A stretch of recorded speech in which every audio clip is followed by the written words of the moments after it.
ఎంసెట్ స్ట్రెస్సా? టెస్టానిక్.ai ని ట్రై చేయండి. Free mock test, custom test, AI insights మరియు పర్ఫార్మెన్స్ ట్రాకింగ్ కూడా. Register now.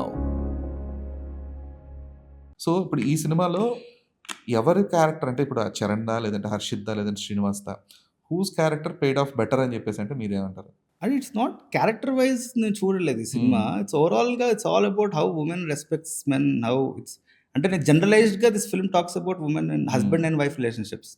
క్యారెక్టర్గా ఈ క్యారెక్టర్ ఆ క్యారెక్టర్ కాకుండా it's talks about many things about husband and wife relationship in general. అంటే ఇది నేను వర్కౌట్ అయిందని చెప్పలేను. ఇట్స్ లైక్ ఓవరాల్గా జనరలైజ్డ్గా ఒక కంటెంట్ చెప్తున్నాం కదా ఇక్కడ. ఇట్స్ నాట్ క్యారెక్టర్ బేస్డ్ సినిమా also basical it's content based సినిమా. కంటెంట్ ఆ కథలో ఆ సీరియల్ వీళ్ళు సో అలా చూడగలను ఈ సినిమాని బేసికల్లీ. అంటే ఇప్పుడు ఈ ముగ్గురు పేర్స్ లో ఇది ఫేవరెట్ అనేది ఏం లేదా? అలా ఏం లేదు. All are very good points ముగ్గురు. అంటే ఈవెన్ ఎలాగ హర్షిత్ వాళ్ళ పేరు చాలా ఇన్నోసెంట్ కపుల్.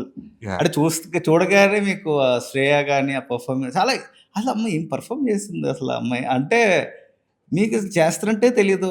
అంటే లైక్ గ్రేట్ పర్ఫార్మర్స్ అసలు. అంటే నాకు అదృష్టం ఈవెన్ సినిమా బండిలో కూడా ఆల్ గ్రేట్ పర్ఫార్మర్స్. అంటే నాకు సగం యాక్టర్స్ దొరికారు అనుకోండి డైరెక్టర్కి, సగం టాస్క్ అయిపోయినట్టే. చాలా అయిపోయినట్టే, టాస్క్ అయిపోయినట్టు. ఈవెన్ పరదా కూడా నాకు అనుపమ, దర్శన, సంగీత వాళ్ళు అంటే కాస్టింగ్. సో నేను అంటుంది director if you get good actors half job is done basically.